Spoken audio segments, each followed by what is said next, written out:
So the Canadian boycott is definitely having an effect on a lot of industries in the US. Tourism, liquor, and US products are the main ones that are feeling it. But there's also other industries that are starting to implode under the Trump regime. We already know about the farming industry, but the latest one to take a big hit is the lumber mill industry. And today, I have a few reports to go over on that topic. I'll also be talking about which US government service is starting to feel the pain because of the ongoing shutdown.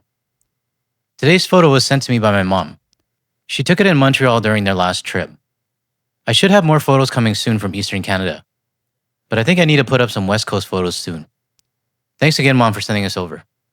Now, before I get started, I want to give a quick shout out to another Canadian content creator, the Bill Kelly Podcast. Bill was actually one of the first ones to say hi to me when I was first starting out. And recently, Bill and his producer reached out to see if we can get on a call together and talk all things Canada. I told him I'm 100% in, but I just need to wait until I'm settled overseas first. So hopefully that can happen soon. If you're not already subscribed to the Bill Kelly Podcast, I highly recommend that you check it out. Bill focuses mostly on trade, economics, and Canadian politics, all the areas I don't specialize in. So if you haven't already, head over to his channel and give him a sub, and tell him Guard the Leaf sent you. Going forward, I'm going to try to start featuring more Canadian creators, and even some allies outside of Canada. I'm not a gatekeeper, and I'm far from an expert. There are plenty of other Canadian YouTubers who are way better and specialize in other topics that I don't know, and I'm more than happy to help connect you to them. I'm still trying to figure out what I specialize in. Maybe it's trolling all of you to think your cats are meowing in the background. Or maybe just being a voice that everyday Canadians can relate to. I don't know. Maybe it's both. So just like what we did for All Shorts and House of L, let's show Bill the same kind of support. I have to say, I'm really impressed and thankful so many of you went out of your way to support Elle's channel.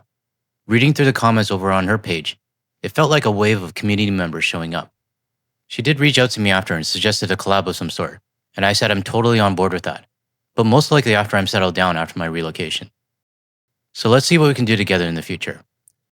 Now let's do the same thing for Bill. Let's give him the same support and show him that Canadians and our allies have each other's back. Alright, let's get into the first report on the latest industry being hurt by the Orange Guy's tariffs. Hardwood Industry Trade Association, Hardwood Foundation, has sent a letter now to the White House urging the Trump administration to help local lumber and hardwood mills as tariffs continue to impact their businesses. Yeah, and this is coming in response to the plans the administration announced to provide aid to soybean farmers feeling the impact of tariffs on their largest customer, China. 37 out of over 400 lumber and hardwood mills listed in that letter are here in Tennessee.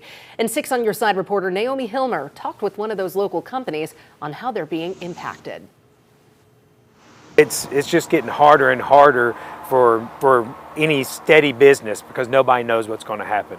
Owner and president of Oak Ridge Hardwoods, Chris Kazaya, says lumber and hardwood is an export-dependent industry. Got heavily concentrated specifically in China.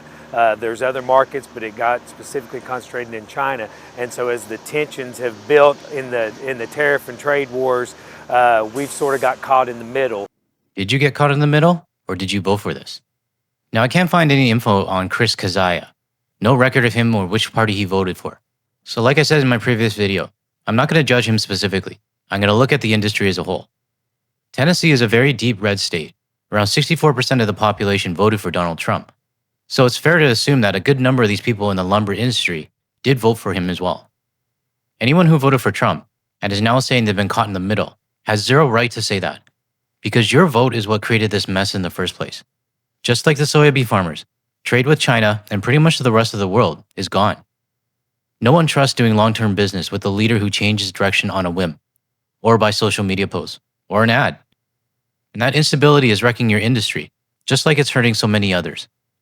So Chris, if you didn't vote for Trump, you should be directing your frustrations at your colleagues who did, because they're the ones who voted for this chaos. Kazaya says they've been operating here out of Oak Ridge for nearly 50 years now, starting in 1976. But in order to make it to next year, they're asking for help from the White House to help relieve the pressure put on them by tariffs. We're one of the few industries that still sells our product at prices similar to the 1990s and 2000s, and we're in the 2000s and 20s. And insurance costs, fuel costs, electric costs, every cost has gone up, and our product prices stay about the same because of the contraction of the market.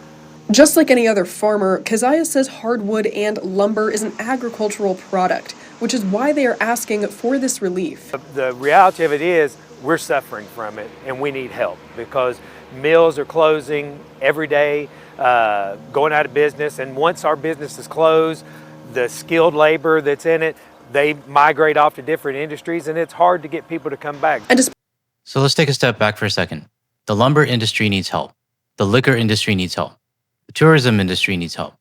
Soybean and cattle farmers need help. Who else am I missing right now? I feel like I'm missing something.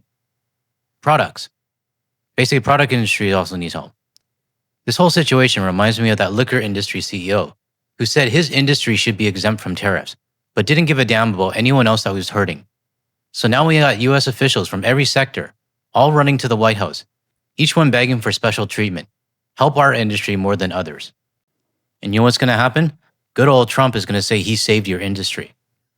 But with all these industry leaders saying help me first, to me, that just sounds selfish. Maybe it's just me, but I feel like all these industries should be banding together to push for real change. But hey, that's their mess, not mine. For now, I'm just going to sit back, pull up a chair, and watch the chaos unfold. It's not really my place as a smaller YouTube channel to tell them what to do. But as a Canadian, we do have to be on guard and protect our own border. Despite the well-being of his industry, he says they also support local communities by providing jobs that could be on the chopping block if they can't make a profit. That's a nationwide, but specifically in Tennessee, that's a local thing that it hurts the weakest communities when you take industries like ours out. In Anderson County, Naomi Hilmer, 6 on your side. Keziah tells us this is not the first time the industry has been impacted by tariffs. Back in 2018, they took a hit in President Trump's first trade war and have seen a decline ever since. It might not be the first time, but it's definitely worse this time. Back in 2018, tariffs were a problem, sure. But the difference back then was that the rest of the world still wanted to trade with the US. This time, things are a bit different. I can't stand it when US media or business leaders say things like, "This isn't the first time we've seen this," or "We'll recover, it's happened before." I hate to break it to you, but what the world is going through right now because of Trump has never happened before. Okay, maybe the last time was when we had World War II. No natural disaster, no terrorist attack like 9/11, not even COVID pandemic, comes close to what 2025 has brought us and the damage that has been caused. Now let's listen to another Tennessee hardwood lumber business. We receive auction notices weekly, and we just always wonder, which one is going to be next on the list of no claim. Well, dozens of Tennessee hardwood businesses are asking President Trump for some monetary relief to make up for what they've lost due to retaliatory tariffs. But the tariffs are retaliatory, meaning that you guys put the tariffs on first, and then the other country responded. So why are you blaming the retaliatory tariffs when you should be pissed at the person who started this in the first place? Good evening, everyone, and welcome to News 2 at 5. I'm Bob Mueller. And I'm Haley Wilgus. State Capitol reporter Tori Gessner speaks to a business that is asking for tariff relief. From furniture to flooring, Tennessee hardwood touches many American homes. But those in the industry say retaliatory tariffs have splintered their profits and chopped at their business's success. The biggest thing would just be the uncertainty that it brings on with our markets and the relationships with our customers. There could be some short-term disturbance, but long-term, it's gonna make our country a fortune. One of those short-term disturbances for the lumber industry, customers aren't buying nearly as much. China, which used to account for 40% of Clark Lumber Company's total export volume in 2017, is now down to 7%. It has made it very difficult to be profitable during this time. So I guess you could point your profit loss at the fact that your state overwhelmingly helped to put Trump back into office. I don't like how this story keeps focusing on the retaliatory angle. It completely ignores the root problem. And while I couldn't find any clear info on who Brandon actually voted for, based on the way he's talking and who he's choosing to blame, I'm pretty sure your spidey senses are going off just like mine. And that's the struggle that everyone in our industry is fighting right now. More than 450 hardwood mills, including nearly 40 from Tennessee, are going out on a limb and asking for help, writing a letter to the Trump administration requesting they be included in any future tariff relief programs. It could help supplement what we have lost during this time of uncertainty. And, with the fluctuating prices, having to try to find different markets to go into to move our product, and hopefully make it to where it would be sustainable once again. Question for you, Brandon. Was it actually sustainable between 2021 and 2024? I think we all know the answer to this one. Because while the hardwood industry has faced market disruptions in the past, the owner of Clark Lumber Company says these times seem to be impacting nearly everyone, with mills closing down every week. We hope that and assume that the elected officials have more information than we do, and that they are doing what is best for the country. We want to have that confidence, but and while that may be the case for the country as a whole, our industry is at risk of being a casualty. Reporting in Nashville, I'm Tori Gessner. Now, according to industry experts, the U.S. hardwood industry has lost $9 billion worth of commercial opportunities since the 2018 trade war. Unlike farmers, the hardwood industry was not included in previous tariff relief programs issued in 2018. Okay, if this guy really thinks that the US government is doing what's best for the country, I'm going to go out on a limb and assume I know who he voted for. And if I'm wrong, Brandon, I'll stand corrected. But like I said earlier, your industry isn't any different from others. You're seeing lumber mills shut down everywhere, and that's because 2025 isn't like any other year or crisis we've seen before. So now that you've got another industry pleading for help, I can't help but wonder, what's the next industry in the United States that's going to be on deck? If you have any ideas, or if you're watching from the US and have some insight, let us know in the comments below. And if you're enjoying this video so far and haven't subscribed yet, hit that subscribe button. It really helps the channel grow and reach more people. Now, moving away from the industry talk for a bit, let's shift over to how the Trump regime is now starting to hurt everyday US citizens even more. Back here in the United States, the largest labor union of federal employees is breaking with Democrats and pushing for an immediate deal to end this government shutdown. Thousands of federal workers will not get their scheduled paychecks this week. The shutdown now may have an even bigger impact starting this Saturday. Caitlin Huey-Burns has that part of the story. Erin Annis is one of more than 40 million Americans who rely on federal food assistance. We're just people that just need to eat and have some security in our lives. That's what it's about. But due to the government shutdown, that help may soon run out. The USDA has declared that there will be no benefits issued beginning this Saturday, November 1st. Now, I've been fortunate enough to never be in a situation where I needed to SNAP benefits or the Canadian equivalent. I've been close, but not quite. But I can absolutely understand the stress that so many families in the US are going through right now, with that November 1st warning about the benefits being cut off. This just has me thinking out loud. But every time there's a government shutdown, why aren't essential services like SNAP benefits, ATC, TSA, and things that actually need to keep going, why aren't they set aside and protected from all this no-pay nonsense? I mean, Congress is still being paid. You'd think if the US government truly cared about keeping critical programs running, there'd be some kind of fail-safe built in or something. Something that makes sure that people can still eat while politicians argue over the budgets. But then again, I don't know anything about the US government, and I feel I really don't have a say in it. If it still drags on and the benefits actually stop on November 1st, I think we're going to start seeing a lot more reports on this situation coming out. For Annis, it's a daunting deadline. The Pennsylvania native never thought she'd need SNAP benefits, but 3 bouts of cancer and a double knee replacement left her unable to work. Having those resources, what does it mean for your life? Everything. It means everything to me. What exactly do you think you're going to need to do? I'll have to ask my children to help me. And what is... That's an awful feeling. How so? For them to have to help me.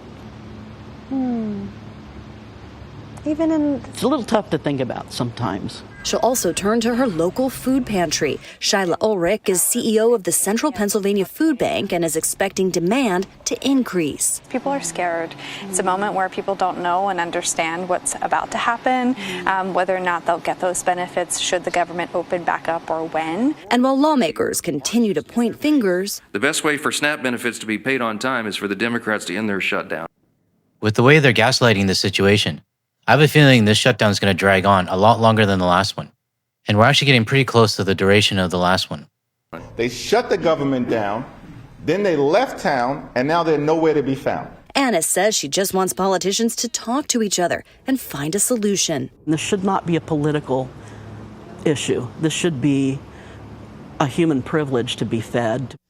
Now, the USDA announced that it cannot legally tap into a contingency fund to help pay for SNAP benefits, saying that that's reserved for natural disasters. But there is a Republican proposal here in the Senate to pay for those benefits. But, Nate, it's unclear whether or when that would get a vote.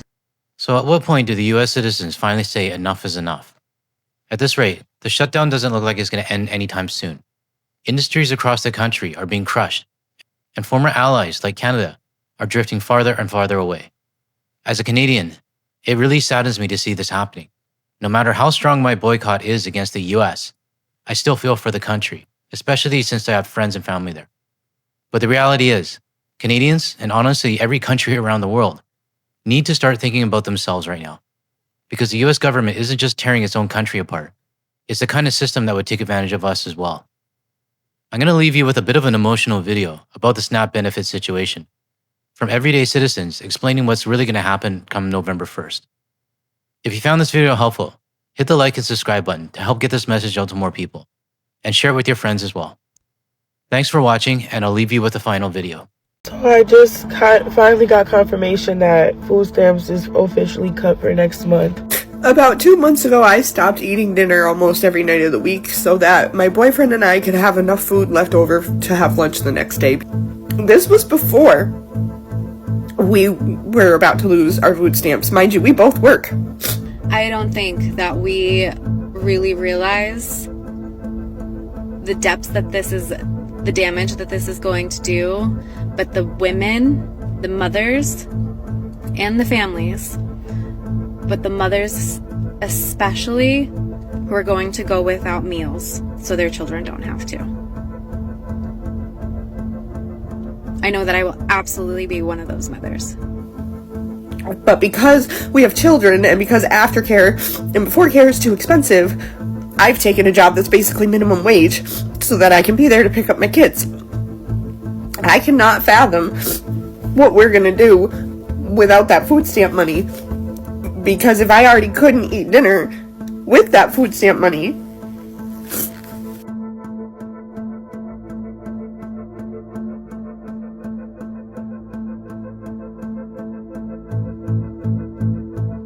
I'm so tired of seeing people say like, oh, well, maybe if you had a job, you could get your groceries, or, you know what I'm saying, you wouldn't have to depend on stamps. I work full time. Thank you. And I do rely on stamps because guess what? It's not enough money in this economy for me to be able to pay bills and get stuff that we need and provide for my 2 kids. So yes, I depend on stamps and I have a full-time job. So please know that people out here depend on stamps. It's not because we out here just mooching off the government. It's because we literally need that to provide for our family. I work hard every single day. I get up every single day and clean houses, and I still rely on food stamps to feed my 6 children because the prices are so high. It's unrealistic to think about not having food stamps. Next month, I'm so terrified because 6 babies are always eating. Plus myself, I eat about 1 meal a day, but still,